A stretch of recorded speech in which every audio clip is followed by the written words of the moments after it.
All right, so listen, this is pretty cool, right? We got a little studio set up. Super cool. It's pretty neat. We're shooting like for the first time, so we're gonna get to like. I wanted to ask you a couple things. This is Paul Lutwin, the owner of Mold Tester 561. Yeah, in Boca Raton. And I'm telling you what, he crushes it. He's busy up there. He's doing testing like crazy. Does mold remediation. Does dry outs, 24/7 service. Whatever it takes, like if you have a mold problem, he's the guy to call in Boca. Now, what he's doing, he's actually expanding in Fort Lauderdale. He's going to be expanding in the Keys eventually, and Fort Myers, Naples, Bonita Springs area. Doral. So we got a lot going on, right? So if you need a mold test, or you know anybody that needs a mold test, he's the guy to call. Remediation, he's the guy to call. So he's been in the business for a long time. How long you been in the business for? 17 years. 17 years. 17 years. Too long. Too long. Well, you still got a ways to go. It's a long time. You're not done yet. No. So without further ado, we're going to talk a little bit about mold air inspections and air quality. So how do you test air, right? So that's going to be our topic today, and just we're going to just toss it back and forth here. So Paul, what is the first thing that you look at when you go to a client's house and you speak to them about the air quality in the property? Well, the funny thing is it starts with the phone call because I hear some crazy stuff. So when people call me, a lot of times it's the odor. So they want to know, I got some strange odor in my house. Why? So odor is definitely a sign, number one, of mold. Number two, it's the way they feel, or they're worried about their kid or parent or vice versa. So those are the two things that spark air quality tests. One, smell, and the way they feel. Unusual headaches, they're coughing, rashes are a massive problem. So people get, they break out in these hives and these rashes, and they have no idea where they're coming from. So they call. And that's probably a really good time to call, because when it gets to the point where you're breaking out, there's a massive problem. And I could tell by what they tell me what I'm about to find when I go there, because I'm 99.99999% accurate. Really? Yeah. Wow. It's that crazy. So what I've read before about mold is like you can one person can have symptoms and be coughing and hacking up a lung, and then the other people that are living in the property are fine. They don't 100%. Even know. Like they don't have any symptoms. So what is that called? Like, yeah, it's a sensitivity issue. Gotcha.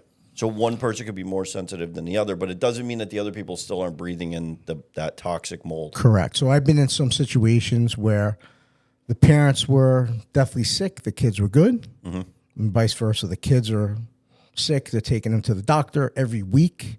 The allergists, they can't figure it out, and the parents are okay. So the sensitivity between individual to individual is completely different. It's just like peanuts and bananas. My kids have a party at the house.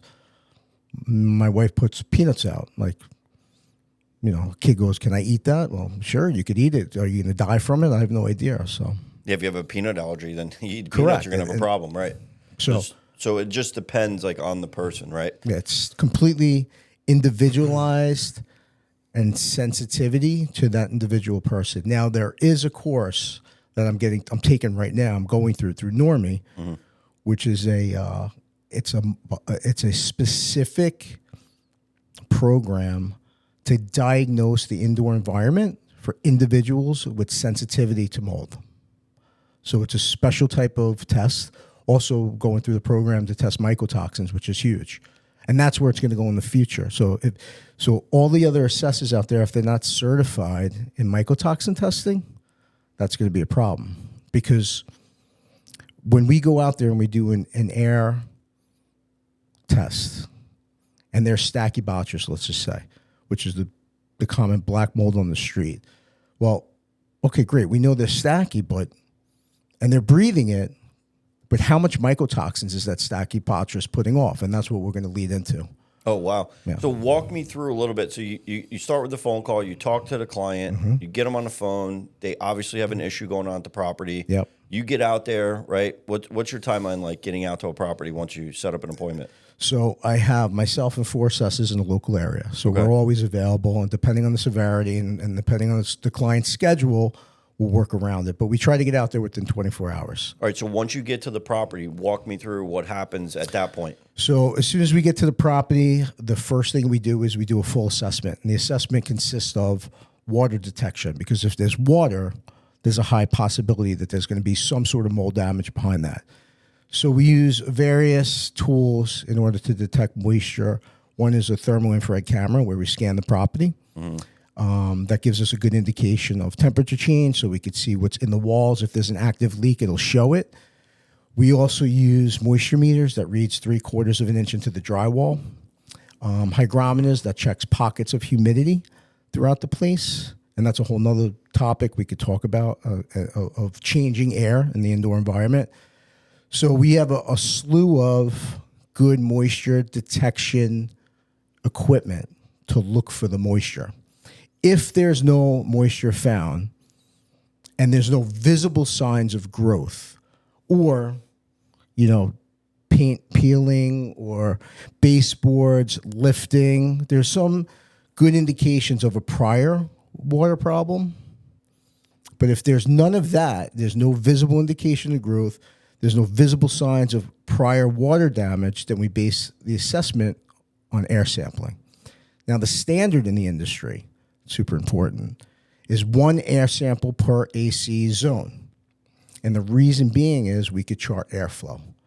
Because if there's one contaminated area, we want to make sure that it's not throughout the whole house, because the remediation would be completely different. Right.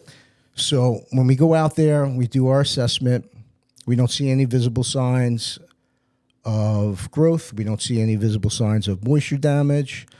We'll do air sampling. We'll pop up the air tripod, the sample, somewhere near the vicinity of the main AC return. So during my interview process, when I ask these clients, how many AC units or zones do you have in the house? Most people don't understand what that means. They think these registers are a zone. Well, they're not. So it's per air handler, correct? Correct. So an easy way for people who don't understand that question is how many thermostats you have. Right. So if you have 2 thermostats, most likely you have 2 zones, because each thermostat's going to control its own zone. Right. So you have a air handler in the house and then a condensing unit outside with 1 thermostat. So if someone has 3 thermostats, they have 3 different zones. So you Correct. want to test every single one of those zones. Correct. Right? So you want to chart that airflow to see if the contamination is isolated to one area or it's throughout the whole house. Gotcha. So we put we pull 15 liters of air for 10 minutes through our pump.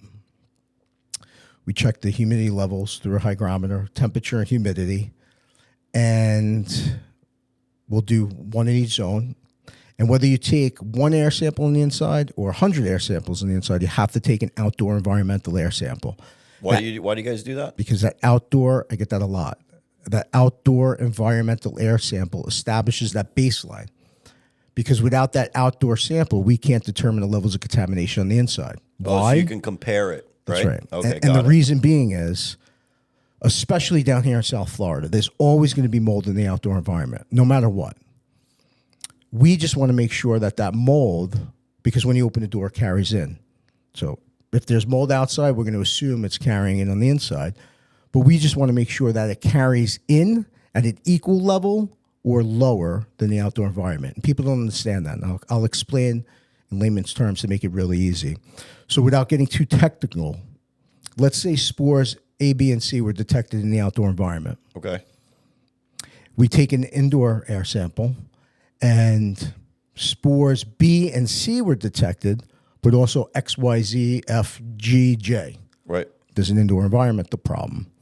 And the lab reporting that we get is superior, where we'll be able to tell not only the species of mold, the counts of mold, and where that potential mold is coming from. Gotcha. So hold on. Let's just back up 1 second. So after you take the air samples, let's say you have 3 zones, you take the outside air sample. You take the 3 zones in the house, and you don't find any mold visible, no moisture, anything like that. So once you take those air samples, what's the course of action after you take those air samples? Walk me through the next step after that. Right. So once we take those air samples, we send it to the lab. Okay. 24 hours, we'll get it back. Now, 24 hours later, I'm the only one that does the consultation with the labs. So you get a report back from the lab. Correct. We get an expanded view report, which gives us a lot of information to not only see what's in the air, but it'll give us a good indication of why it's in the air. For example, have you heard of NORMI or no? Yes, I have, actually. What's it stand for? National Organization of Remediators and Mold Inspectors. Very nice. Right? Very good. Yeah. So, which they're the standard, like they're the they benchmark. set the standards. They're in the like the industry. S&P, right? They're like Moody's. They're like the Yeah, they set the standard. they're the Moody's of rating, right? So they're the nonprofit that's in charge of. Correct. They set the standard. They actually write the state protocols. They write the state actual guidelines for mold. In addition to the ICRC, which What's the ICRC again? it's the I don't know, another big organization like NORMI. Whatever with them. Gotcha. I like NORMI better. But All right, so we're biased to Normie, I guess. I'm certified. Well, Normie does a lot, and if you and like myself, if you continue your education, Right. IICRC is more for water mitigation, water extraction. Like you can't even get licensed as a mold assessor through the IICRC. Oh, gotcha. So it's to me, it's great. I'm certified through them for water. But Normie's where it's at with mold. So we got the report back from the lab. Walk me through the next step after that. So we get, you asked the question same time, 3 different ways. Yeah, no way, no problem. But I'm going to keep you on track. I'm going to get to it. Yeah. So Normie, which you told me what it stands for, and you're right. And you told everybody else. National Organization of. So Normie has 5 zero tolerance molds, target molds that cannot be present in the indoor environment at all. One spore. If it was a remediation, I would fail that company, the remediation company that did it, because it's that toxic. So the 5 individual molds on the Normie zero tolerance list are Stachybotrys, Memolenia, Trichoderma, Fusarium, and Chaetomium. Okay. Those 5 molds are known to produce mycotoxins. So when we get the lab results back, the first thing we're going to do is look for those 5 molds. If they're there, it's a good indication that those molds are coming from wet building material. Oh, wow. Those molds are actually identified as wet building material types of mold. So that's why we take that outdoor air as well. So if there's no Stachy on the outside and Stachy's on the inside, there's an issue. Well, the clients say, well, I haven't had a leak in a while. Well, why didn't you tell me you had a leak when I mentioned, did you ever have a leak? That's where the mold came from. Right. So they actually, it sparks their mind, and they're like, oh, yeah, the AC overflew, or the kitchen, Washer and dryer. Whatever, busted. Hose busted, right. They didn't dry it out properly. What people don't realize, and this is super important, like I said during the assessment process, when we go out there with our moisture meters and our thermal imaging and all that, and everything reads dry. Well, if they had a leak 6 months ago, it's going to be dry. Right? Right. It's not going to be wet. If they stop the leak 6 months later, it's going to be dry. Sure. So our readings show dry, but they're Stachybotrys. And why that happens is 6 months ago when they had a leak and they stopped the leak and maybe didn't dry it out immediately or remove the wet building material, when we go there and scan it, it's going to be dry, but at the time of the leak, the building material was compromised. Right. There's no case study that says mold could grow in 2 hours or it takes 2 years to grow. Oh, wow. It could spark up immediately. 24 hours, you could have mold. So now when we're there, we're reading for moisture, and we don't find anything, but there's Stachy in the air. There's Stachy living somewhere, and that's what we need to identify. So then when we get the labs back, I do a consultation. I go over the labs with the client, wherever I am, if I'm on the road or in the office, wherever. I either email them or text them, and I go through the labs with them, and I let them know what's good, what's bad, and if there's any of those 5 target molds, then we want to investigate a little further. Was there a leak ever because if there was, that's where it's coming from. So when it's dry, we can't detect it, but there's still mold growing on the back of it because at one point when it was compromised, mold's growing. So the drywall on the front, correct me if I'm wrong, you can see on the front of the drywall, you see nothing. You just see paint like normal. But on the back of the drywall, there could be mold, and that mold would be present in the air of the property. Correct, because sometimes, nothing is 100% sealed. So if there's a big patch of stachybotrys somewhere and people don't realize where it is, but it's in the air, it's coming from somewhere. So we would check in that zone a little bit deeper, and we'd ask the client, did you ever remember of any water leak anywhere? Because there's no reason why stacky would be in here unless there was a water problem at one point. And that's what we dig into that to try to really figure out exactly where it's coming from. So during the consultation, I give them my opinion. I let them know what's good and what's bad. If it's bad, then I write a full remediation protocol. And the full remediation protocol is like the blueprint of how to remediate the mold properly. So I give it to them, and they put it in the hands of a licensed mold remediator, which, a lot of landlords and property managers decide to use handyman, and then I'm back another 3 months later doing the same thing because there's still mold. So you got to put it in the hands of a licensed remediator, and then they follow my protocol, and they remediate it. Once the remediation is done, either the remediation company or the client, they're going to call me, and I'm going to go back, and I'm going to do something called the PRV. Do you know what that stands for?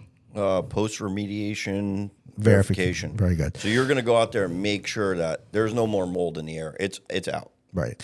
So, and that PRV, you're going to send that to the lab again too, correct? Of course. So so once the remediation is finished, I'll go back out there, and we're going to do a post-remediation verification. We'll do another series of sampling, and then we're going to send it to the lab. Same procedures, everything follows exactly the same. So we take look for moisture, make sure that it's all clean, remediation got it, and there's no visible indications of growth anywhere.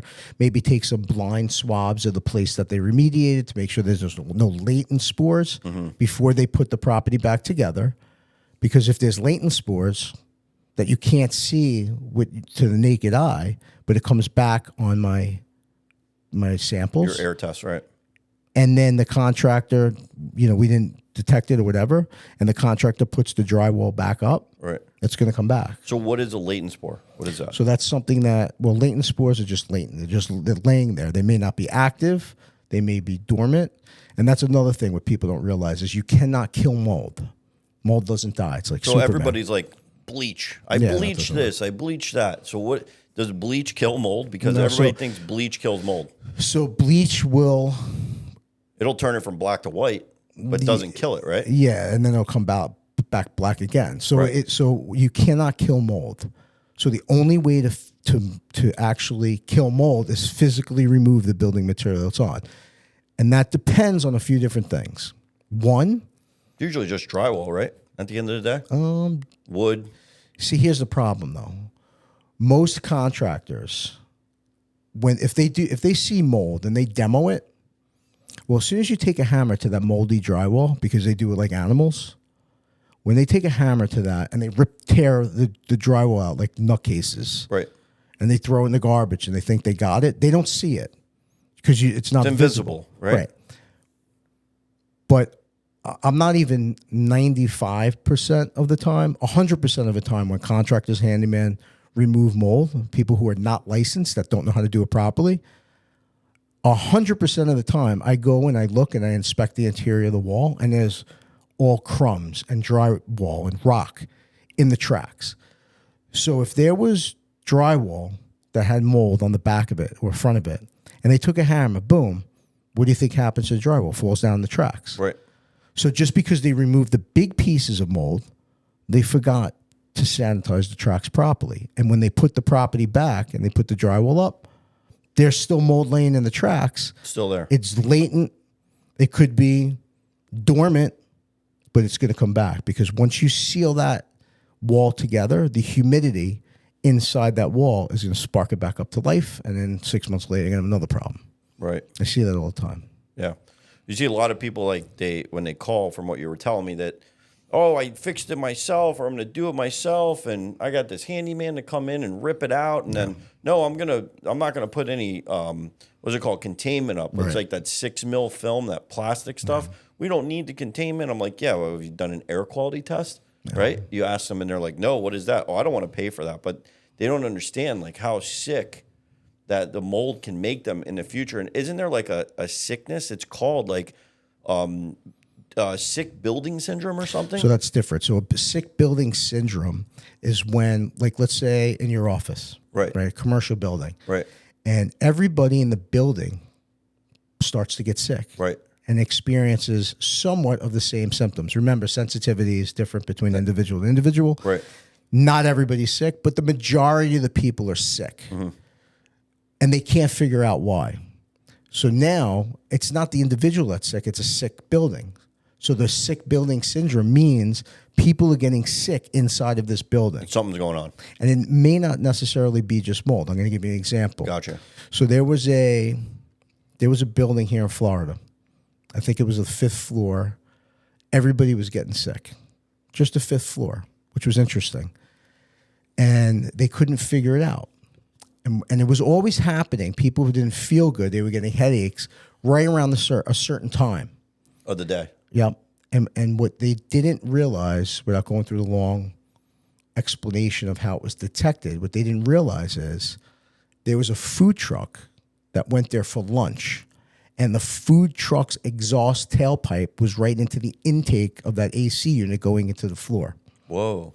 So during that time frame, when the truck pulled up, and the trucks are cooking and it's running, the exhaust is pumping in there, everybody's getting sick. In the fresh air. It was bringing the exhaust in the building. Wow, that's nuts. So that's a sick building syndrome example. Right. And then obviously there's mold involved as well. But yeah, so that can happen in residential property also. Yeah. I mean, it's easier to detect. I mean, sure. Unless you're putting your car in the garage and let it run all night long. No, I understand. I get that. I'm saying, like, you could get sick building syndrome in a residential property. It doesn't have to be a commercial property. That's what I'm saying. Like, so there's all types of different symptoms of mold, or different types of mold, that can affect people in different ways and get people sick. Yeah, the problem is when people don't use licensed remediators and they use these nutcase handymen, right, who think they know what they're doing. Right. I just had a text from a client. She showed me on FaceTime, oh, I had my handyman come and remove the bottom sink base cabinet. Right. Didn't we get a call like that like 2 weeks ago, that Orlando property? Yeah, same thing. Yeah, same But situation. just now. Right. And I looked, I said, FaceTime me. So she FaceTimes me. Right. And she goes to the sink. He removed the sink base. Right. And he has mold all over the place. And he puts a little $4 desk fan blowing right on it. It's blowing the mold everywhere. Right. So no containment at all. No containment. Not only no containment, he's actually putting air movement on the physical mold. So people don't realize when they do find mold and you start to rip it out of anywhere, a sink, an air conditioner closet, a closet in a house, drywall, living room, dining room, that needs to be contained prior to you ripping out any drywall. Correct. Because if you don't have the containment up, correct me if I'm wrong, then the mold, once you start breaking building material up, it's just going to go all over the property. Yeah, it's eradicated. And it's going to go in the air conditioning, and it's going to make a bigger mess. Yeah, people don't realize that. Once they eradicate it, and that's the handymen, right, and the contractors, right, that leave all the mold in the tracks, right. They're the ones who are not putting containments up. Who the material was wet, right? There's mold all over the place. Yep. But the drywall's wet, so they want to put fans on it to dry it out. And they're eradicating spores all over the house. That's not the proper way. So this is great, because we're going to be able to get it out to the public and let them know, whether we do your job or somebody else does your job or you do their job, that it's very, very extremely important. This is a health and safety concern, that people are going to make sure that they're going to get containment put up first. So that's why they hire a licensed remediator. Right, but we have to educate the public, because the public doesn't know. So we're doing, like, this is important, right, to get this word out here and let people know, like, if you have mold, make sure you call a licensed person. Make sure you ask the right questions. Make sure when they come to the property that they have gear with them, that they're not some fly-by-night contractor that doesn't have a license that says, oh, well, the mold job could be like $5,000 and we could do this or that. Yeah. They have no clue what they're doing. You got to smell that buyer beware, right? At the end of the day. Well, that's why there's a law in Florida that says if I go and test that property, I can't remediate the property for 12 months. And the reason being is a lot of scam artists go out there. I showed you that video. Yeah. The guy put eyeliner. It was a setup. Yeah, it was like mascara or Yeah, something, they put right? mascara on the wall Right. as a setup, Right. hidden cameras, like, catch the bad guy. Right. And he went there and he said, yeah, that's black mold. It's going to be $15,000 to remove everything. Right. So even if someone's listening to this and I know you're in the state of Florida, but if they're in another state, can you put them in touch with licensed remediators in other states that can definitely make sure that they do the job correctly? Yeah. So some states don't require licensing. Okay. However, anybody that's listening to this and they have mold should have at least somebody that's certified, because those are the people who know what they're doing. That's why they're certified. Do not let a contractor or a handyman remove mold. My protocols, when I write the protocols and I send it to the client after I discuss the labs, remember, I specifically say recommended to use a licensed mold remediator. Why? Because they know what they're doing. So if somebody sees mold, this is another thing I want to back up. So if they see mold, it doesn't necessarily mean they should jump to the conclusions, call a contractor or a remediation company and remove it. Yes and no. And the reason being is when we take surface swab samples, right? Right. Depending on what comes back on that sample and the condition it's in, again, this is where the ICRC comes into play. So the ICRC has 3 conditions of surface samples that come back. Condition 1 is normal fungal ecology. Condition 2 is settled spores that may have been dispersed from a condition 3 loss, which may have presence of actual growth. Or the third is condition 3, which is actual growth. So if it's not being remediated, it's only going to get worse. So depending on the mold that's found, it could be a condition 1 or 2, which means you may be able to just sanitize it and get away with it without taking a massive expense on and remediate it. That's why I tell everybody, if you see any mold or there's a potential problem besides the air quality and the health and, this and that, and I can't cough and I cough and I don't feel good, which is important. But if you see something, you got to call us. Gotcha. Because we have to test it to make sure we know what we're dealing with. And most good remediation companies, if they get a call to remediate it, unless they're just looking to make a quick dollar, most remediation companies will want a report done from a licensed mold assessor first before they touch it so they know what they're dealing with. Gotcha. So you might not have to remove building materials. Sanitization might be the answer. Correct. For a particular case. It And all that- just depends on the case. And that's why I always recommend if you see something or something suspect, just sample it. Right. Because if you call a remediation company and they see it, and they know oh my God, it's mold, like the guy with the mascara, he may charge you $15,000 to remove this whole wall. Right. But it may be a condition 2 of cladosporium, which is not a target mold, and maybe you could just sanitize it, spray it with an Antimicrobial. Right. So let me ask you this: if you spray with the antimicrobial, will it kill that mold? Yeah. Or will it stop it from spreading? How does that work? So talk me through that. When you spray mold, visible mold, with antimicrobial solution, it goes from active to dormant. Okay. So that's why you have to follow the sanitization protocol set by Normie in a certain way to remove surface mold, because just spraying it doesn't do anything because it's just going to go from active to dormant. But once you leave, or 24 hours later, and the humidity in the environment goes up again, it's going to come back to life. Like I said, you can't kill mold. The only way to kill it is to remove it. So if it's a condition 1 or 2 and not stacky, one of those 5 target molds, Chaetomium, Fusarium, Trichoderma, Mammalia, you spray it. You then have to HEPA-vac. First, you have to HEPA-vac it to get all the big spores off in a HEPA-vac, not a shop vac. And that's another problem, contractors, I see it all the time. The rigid, big orange Right, shop the one that's all Home Depot. Yeah, Home Depot. Like the big ones, right? That's why when that's if they're selling a shop vac for $120, Right. but my shop vac, which is not a shop vac, it's a HEPA vac, is $1,200. There's a reason. And the reason is my HEPA vacs are closed canisters. The rigid shop vacs Blows the exhaust all over the has place. the exhaust part. Right. Even if they put that muffler thing. You're going to blow the exhaust all over the place. So what's happening is when they're sucking it up, even if they have a HEPA filter, which that's a whole nother conversation about HEPA filters, even if they have that HEPA filter in, some of the spores are going through the HEPA filter and exhausting all over the place. That's why when they vacuum, it should be a HEPA filter. I mean, a HEPA vac, Right. which has a HEPA filter, but it's a closed canister. There's nothing coming out of it. So you HEPA vac, then you spray it, you let it dry, you HEPA vac it again, spray it, and wipe it off, and you're good. If it's a little bit stained, but it was a condition 1 and 2, then you use an antifungal coating, and that protects it.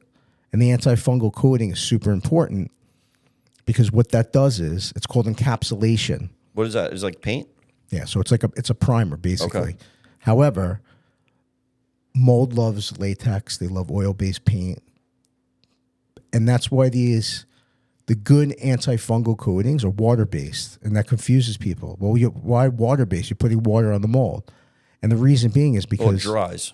what happens is the water evaporates, it dries, and now it's left with just the antifungal coating. And that antifungal coating, when you put that on, it's called encapsulation. So when remediation companies are charging you X amount of money to encapsulate, they're actually, because again, when you're dealing with targets and enemies that you can't see, and it's latent laying there Right. on the surface, you're never going to get 100% of them with a vacuum and a wipe. So to prevent any latent spores that are on that building material, they encapsulate it with that primer, and that locks it in. So now the mold can't grow through it. Roger that. It can't stick to it. So that's what the encapsulation is, and that's why I use an antifungal coating. So you guys do that? You guys put that on? That coating? Yeah. Okay. So you use that when you need to?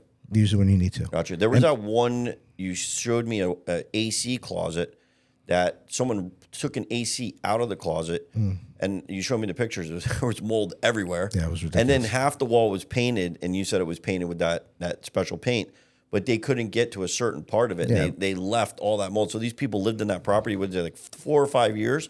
The guy's an AC contractor. He happened to be an AC guy, and he didn't even know that there was mold behind the AC because they didn't take the air handler out to look behind it. At the time, the remediation, and they didn't fix it correctly. Right. So they just stuck. Yeah. You know, if the AC closet is so big and the AC unit's 3 inches from the drywall, you can't get a thing in there, a paintbrush to paint it. Yeah. So the they proper left way it. to do it is to take the AC out, Correct. take the air handler out of the closet, remediate that area properly, and then put the air handler back in and hook the AC up and get it pumped Only out if it's and a put Freon back in it. only if we're calling for sanitization. Okay. Because if it's one of those target molds, the AC has to go and the building material has to go. So all that drywall would have to be cut out and everything. Correct. Right. And what confuses a lot of people too is I see a lot of people and they call me. So if I didn't test it and I'm doing the remediation, Right. they'll call me and they want an estimate. Well, it's great I could give you an estimate, but the truth is I can't give you a real estimate until we start work. And why is because we don't know how much mold we're going to unveil until we get in the wall. Right. Because the standard, the rule, is you have to cut 2 feet past the last visible indication of growth. Of drywall. Of drywall. Or anything. You have to remove at least 2 feet past the last visible indication of growth building material. Unless it's structural, like if there's mold on 2x4s or something that you can't remove, that's when you follow my protocol and sanitize that properly. Wire brush it, encapsulate it, sanitize it, HEPA vac, all that stuff. Because you can't remove framing. You can't remove like attic, things like that. And stuff in the attic right. or even the wood, the studs. If there's mold on it, it's got to be HEPA-vac, sanitized, wire brushed, HEPA-vac again, and encapsulated. Right. And then they're good. So you could actually paint the wood studs in the house. That's what it's for. The older homes have wood. Usually, the newer ones like metal studs, right? Do you see mold on metal at all in the wall and the metal studs? It doesn't does it grow on that? So, like if it's rusted out, which you'll see a lot, because if there was water damage at one point, a lot of the metal studs will be rusted. It's always a good thing just to throw a coat of encapsulant paint on it. Can't hurt, right? No, it's antifungal coating. It's a great thing to do. Right. Everybody, I mean, even new homes should be doing it. Right. But people don't. For why, I don't know. But Because it costs a lot of money. That paint's not cheap. And a contractor, when he's going to build a house, he's not going to use that. I mean, what would it cost to paint a house with that antifungal paint? It's a couple bucks more. Okay. It's not a big deal. I don't know why people don't do it. Like if I'm building a house, well, I'm going to put green board up instead of drywall. Right. It's like $1 more. Why not have that extra layer of coating? Green board is what you put in like bathrooms, right? So it can get wet. It's like wet Oh, I drywall, mean, it can't right? really get wet. I've seen mold on green board too, depending on how much. But it's just another preventative layer. What's that concrete board that they put in showers and Cement stuff? board, Durarock. So Durarock, does mold grow on that? It can get wet, right? Mm-hmm. Yeah. Well, concrete's porous, kind of. It is porous. Right. That's why through moisture meters, when you touch concrete, it reads a lot higher. Because it holds moisture. Concrete so does. you establish a baseline. But I just did a project where the guys are out there right now remediating for whatever reason. The guy never put a vapor barrier down. 5 years ago, he was too lazy to spend the money to mud the floor properly and float it. So they just put Durarock, boop, boop, boop, boop, onto the floor. Mm-hmm. And over 5 years, the moisture came up and they got mold all over the place. Wow, that's nuts. That's nuts. But I forgot what I was just going to say about the 2 feet thing. So when somebody gives me an estimate and I go out there, I could give them a starting number, but let's say I took this spot right here, a sample. Right. Well, I'm going to go there to remediate. I'm going to start a 2 foot cut right around that. Okay. And then that's why you don't break it up with a hammer. You cut it either with an oscillator or a razor blade. You cut it clean, 2 feet sections. Right. And you remove it. You look at the back of the drywall.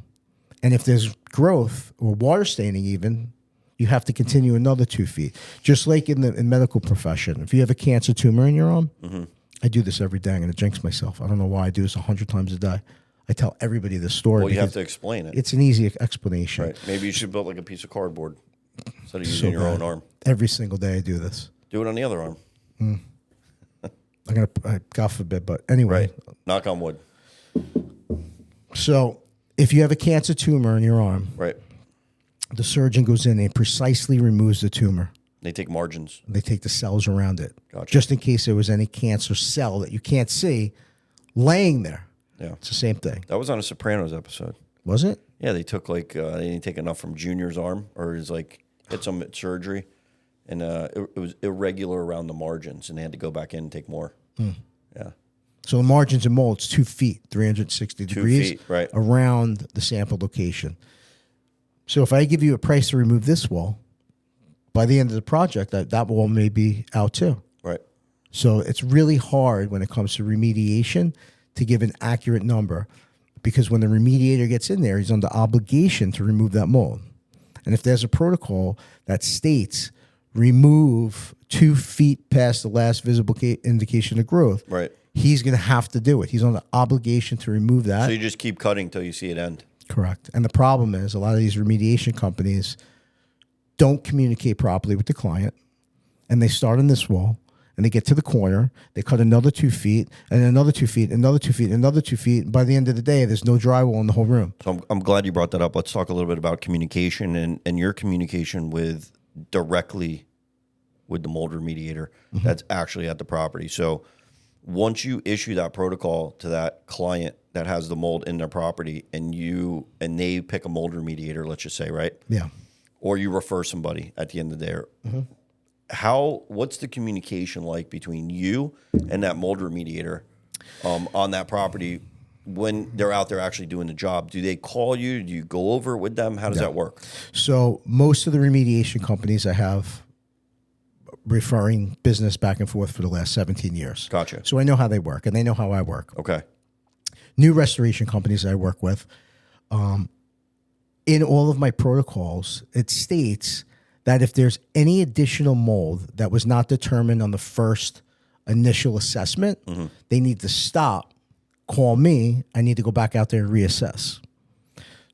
The problem is a lot of these remediation companies are just going to continue to work. So I give the client, XYZ remediation company gives the client a $5,500 estimate to remove the drywall, baseboards, and whatever. Right.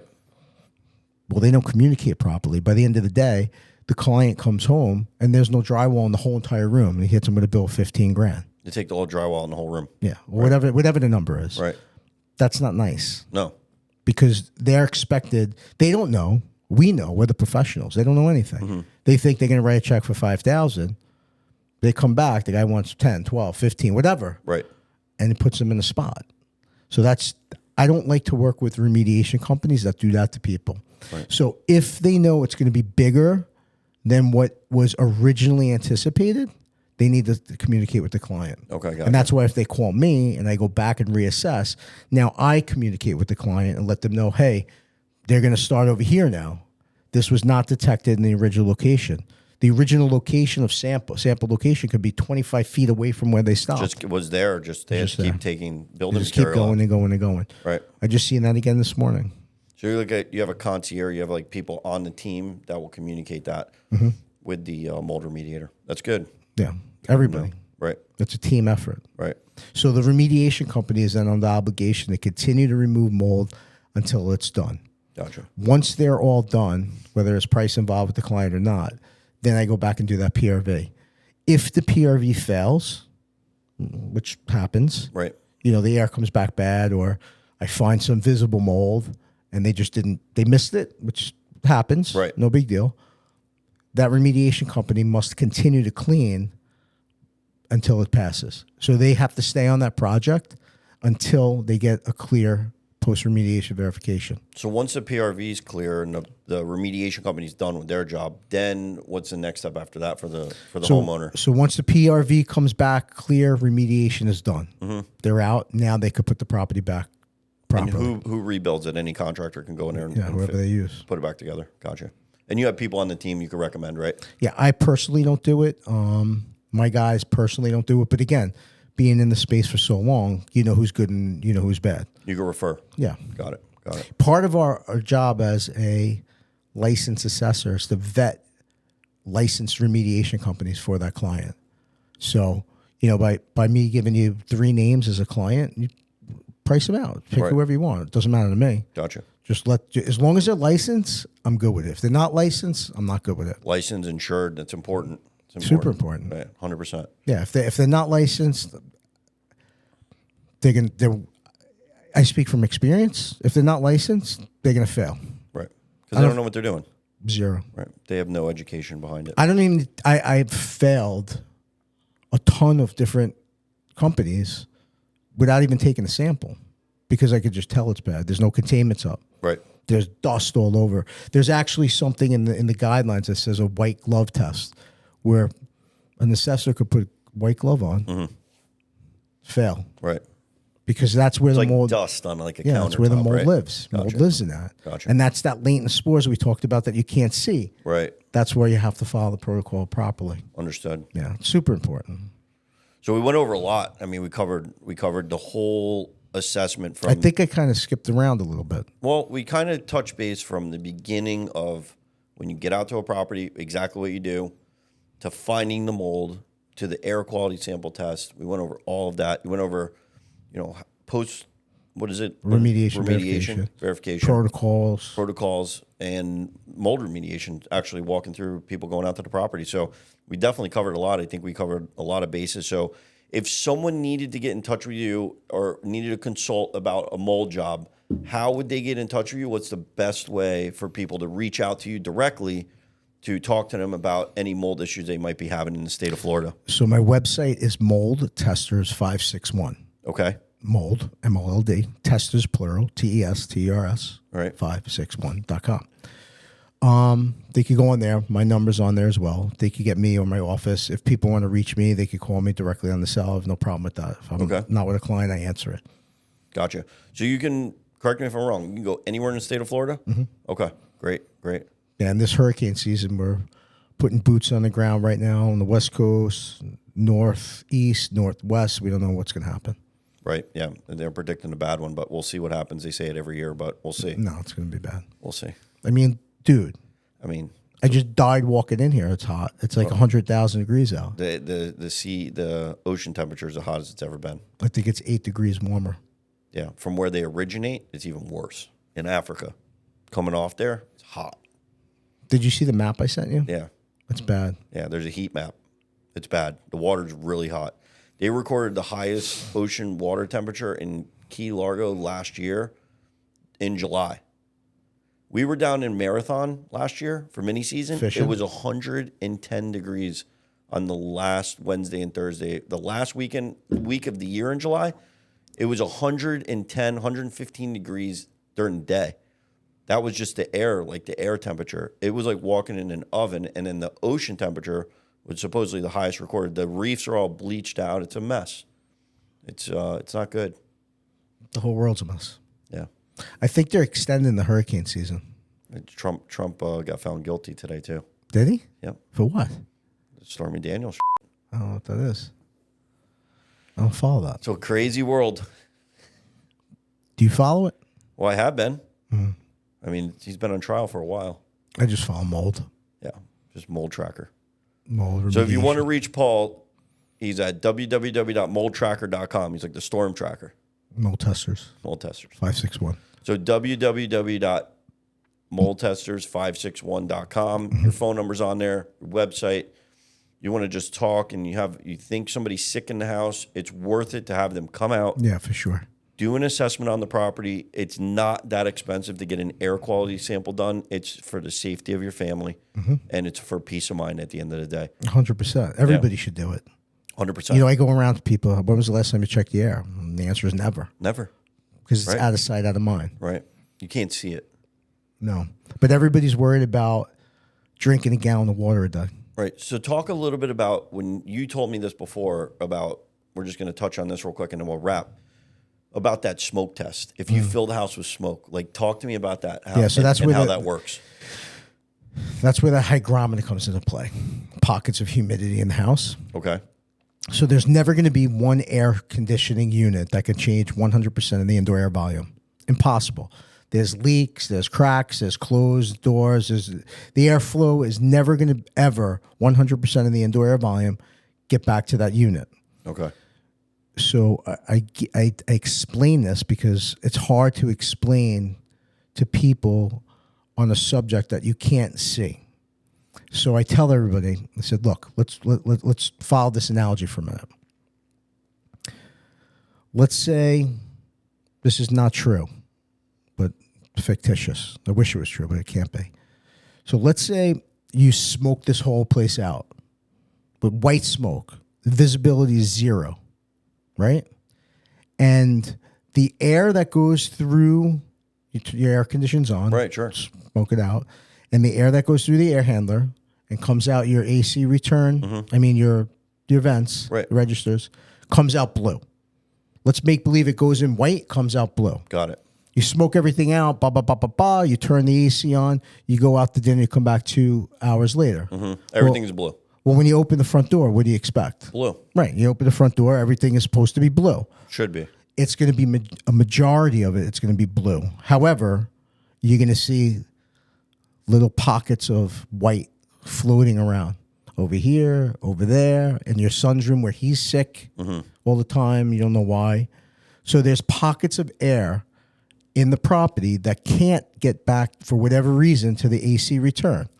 And those pockets of the white smoke could be the pockets of contamination. So that's why air sampling is important. Now, it may get expensive, but some people just don't care. They want one unit, meaning one zone. They want every single room tested. Okay. So it just depends on the individual. Just to make sure. Got it. Because there's never going to be that situation where 100% of the airflow goes back to that. But that's why I always recommend the air purifiers. Right. The standalone air purifiers. Gotcha. And I got one. That thing is amazing. Yeah, it's insane. It works great. I'm a big fan of them. I mean, I've done my own case studies. Hopefully he gets to see this episode. So there was an attorney from Jersey that came down, lived here in Boca. Okay. He smelled something funny, really bad. Called me out of the blue, found me on Google. Is that Boca property? It is. Okay. So he found me on Google, went out there. As soon as I opened the door, smelled it, yada, yada, yada. So we did some air quality testing. In his property? In his unit. Got it. Big place, 1,900 square foot condo. Super nice. Clean as could be, but there was just something off. So we did some air sampling, and for whatever reason, you know Aspergillus? Yeah, the mold. Yeah, so Aspergillus, so people know this, Aspergillus penicillium, and that's how it's lumped together on the results for the lab, because the actual morphology is so close that the lab can't determine what it is. So it's asperpen, but it's Aspergillus penicillium, and it's super dominant in Florida. And what's interesting about that is, remember the normie 5 target molds? Yeah. Aspergillus is not recognized as one of the target molds. However, if you Google Aspergillus, people get deathly sick from it. I have clients that can't see, like they're just dizzy, quitting their job, can't stand, vertigo, because the Aspergillus species, again, the sensitivity, right. Now they've developed aspergillosis in their body. Oh, wow. And it becomes a massive problem. So you can actually, and it lives in your body? Like, it's in there. It's a whole, and the traditional medicine, the doctors, for some reason, don't recognize mold like poisoning. Sickness, right. Yeah, right. That's a whole other story. That's a whole for another story. day. So that property in Boca, his So back to the property property. was fine, right? No. That you inspected? It No, wasn't fine? No, it was terrible. Gotcha.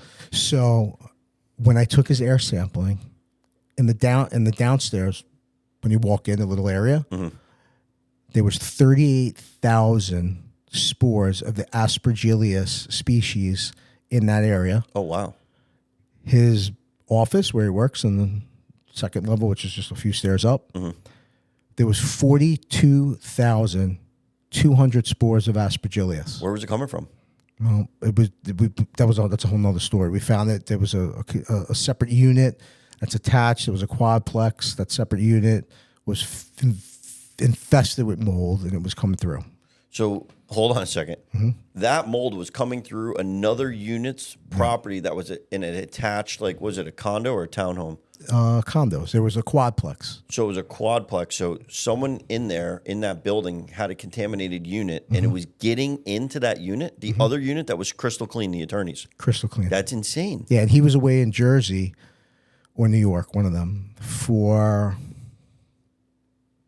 6 months, and he came down. Oh, wow. It's like a second home for him, right? Yeah. Whatever, right. He comes down to hang out. Right. So It's beautiful down here. Why not? So we did the test, 42,200, whatever the number is, and 32,008, whatever the number is. Aspergillus. Aspergillus. Right. Ridiculously high counts. I have it on my phone if you want the exact number. Right. Well, we'll post it in the video. Yeah. So he was massively concerned. Now, I did also detect kind of high elevations of moisture under his exterior window. Okay. So I asked his permission, and I said, can I pop this baseboard a little bit? Because I have a feeling there's something behind it. Yeah, do whatever you want. Sure enough, boom, pop the baseboard, black mold all over it. Took a swab, Stachybotrys. So was that butting up against the wall, the property with the... So that's 2 issues. So he has a massive indoor environmental, and the Stachy didn't come up in the air. Oh, wow. Yeah, so it was because it was sealed behind the baseboard. Gotcha. So it was just living back there. It was just living, growing. Condition 3, Stachybotrys, ridiculous counts. Had to be remediated. Different from the Aspergillus problem. Okay. So two separate individual problems in the same unit. Yep. Contributing to that one big problem. Gotcha. So wrote the protocol, remediation went into play, yada, yada, yada. But my point is, I mentioned these air purifiers that I have.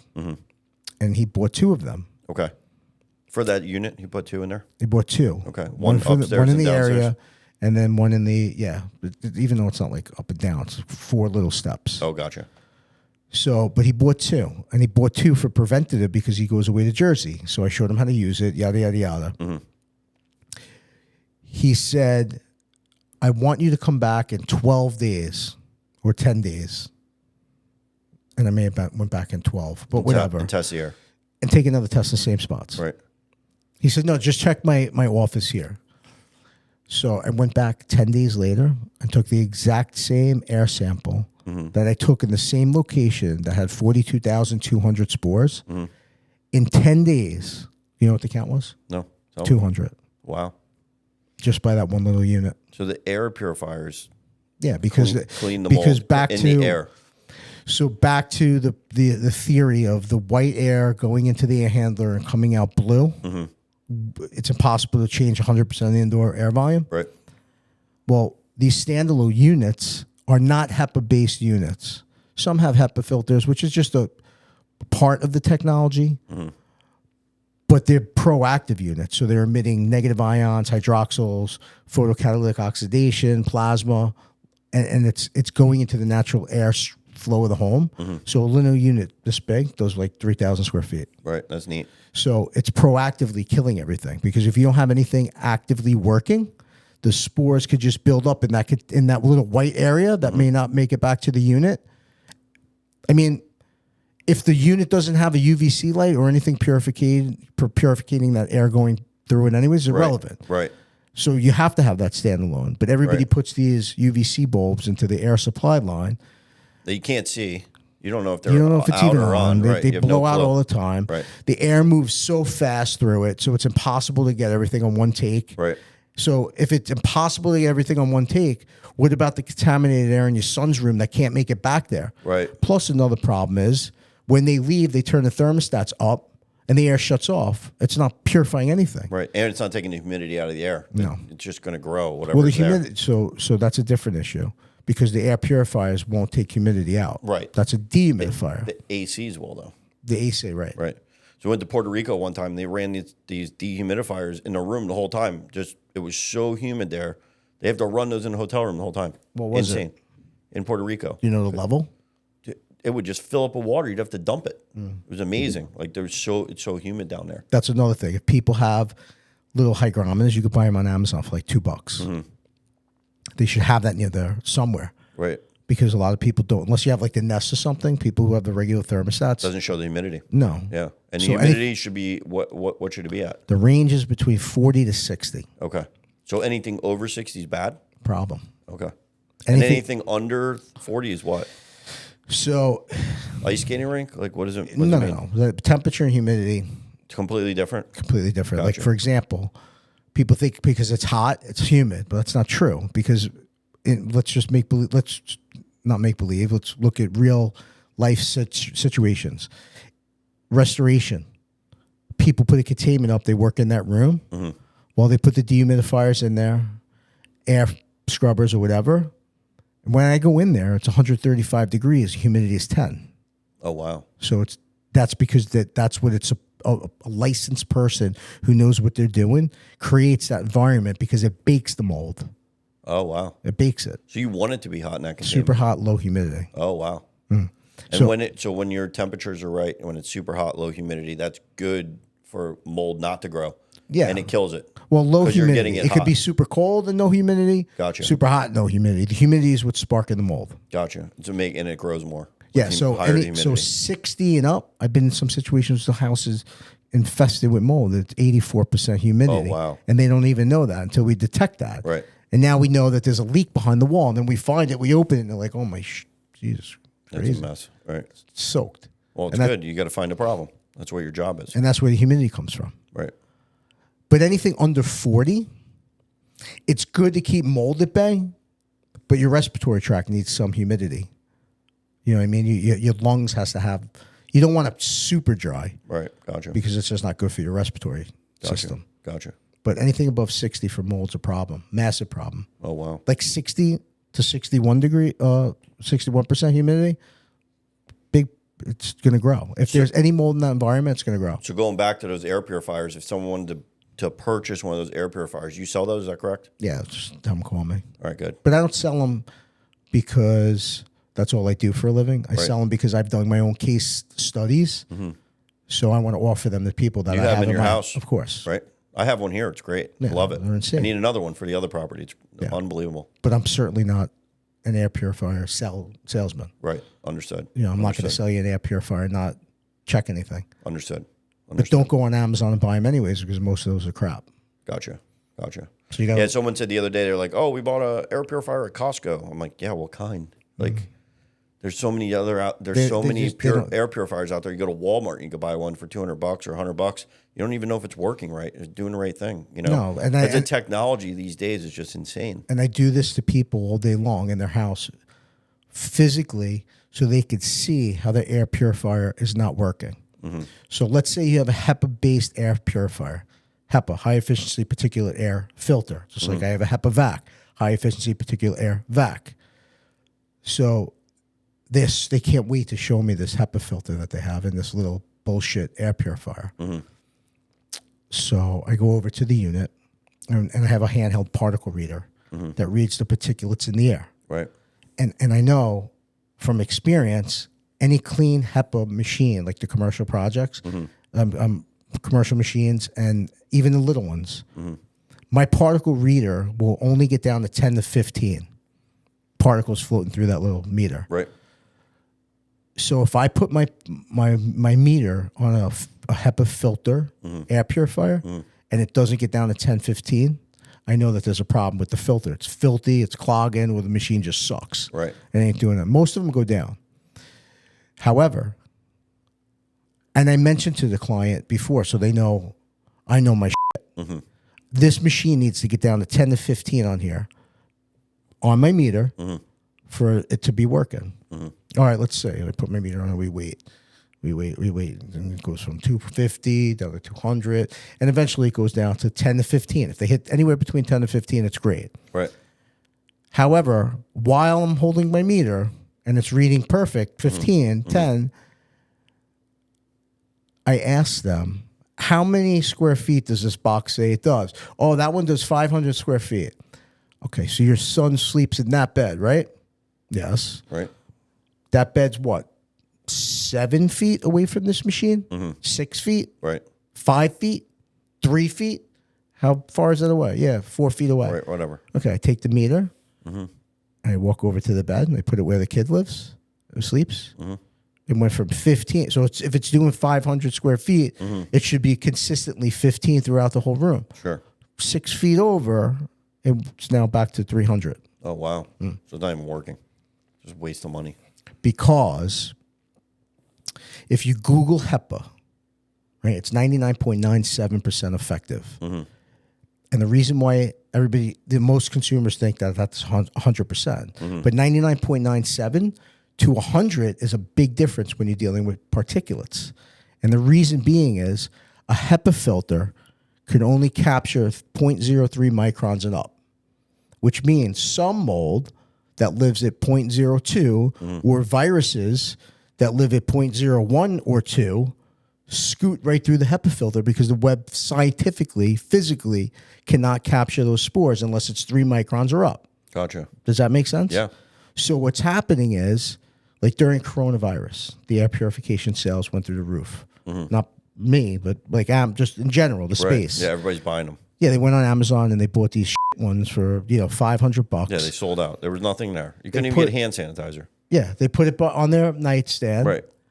And they pointed it at them. Right. Well, if there was any coronavirus lingering in the air, you just drew it to it. Right. It scooted through and shot right down your throat like a bullseye. Right. So they infected themselves. Right. Because they think the HEPA filter is going to capture, but it won't. Right. It scoots right through. Gotcha. So when I show them that, they're like, wow. And then another con about a HEPA filter is if you stuck that HEPA filter in the middle of a room that does 500 square feet and you smoke it out again. I like to use that as an analogy. People understand that. You smoke it out again. Yep. And you turn the HEPA filter on. Right. You're going to see the air moving through the HEPA filter. It's not going to take the smoke out because there's no needle point ionization in there. It's just a HEPA filter. Right. So it's going to move in, come out, move in. But you're going to eventually see it get to 500 square feet. Well, take 2, put the same unit in the same spot, in the same room, smoke it out, turn it on, watch it start moving the air, and then turn your AC on and watch what happens. Right. All of the smoke's going to go right to your air conditioner. Right over the unit into the AC. So your area of effectiveness went from 500 square feet to 5. Right. So it's shit. Gotcha. It's useless. Well, let's wrap for the day, man. I really appreciate you, talking about all this today. We covered a lot, lot. Yeah, we covered a lot. Yeah, we got so much more to talk about. we got a lot to talk about. We got a lot of stuff to talk about. We're gonna this is just getting fired up. This is the first time breaking in the studio, and I think it went really well. It's a great spot. Yeah, it's I think beautiful. It worked out well. These mics look great. Yeah, everything looks good. So the chairs are a little shady, but www.moldtesters561.com. Are these chairs comfortable? My back's bothering me a little bit. A little bit, right? Yeah. I think we need the pillows. Yeah. Oh, my back's killing me. I was at the gym today. www.moldtesters561.com. So how do people get in touch with Paul Lutwin if you want to get a Florida mold test done anywhere in the state of Florida? He can go. He can do dry outs. He can do mold remediation, all of that. What's the best way people could contact you, and what's your website? For the 6th time, www. So you fucked that up. Why? Now we got to beep that out and start over again. Why? Because you can use that again and again and again. That's great. So what do you Right, mean? Why are you beeping anything out? Because you're like, again, for the 16th time. So what's wrong with that? What's wrong with that? You're going to put that on? Yeah. And this. What's the difference? So say your website for the 18th time. 17th. www.moldtesters561.com. Great. And your phone number's on there, I would assume. My phone number's on there. Great. And then they could reach me. They could FaceTime me. They could text me. They could call me. Send pictures. Send pictures. It's important. But I'm always there. Awesome. I'm always there to help. Sounds good. I appreciate it. Have a great day. Where Thanks you for going? coming on. Where you going to go? I'll see you, brother. Where am I going? Dude, what you went over today, it was the best. You kicking me out? Yeah, you got to go.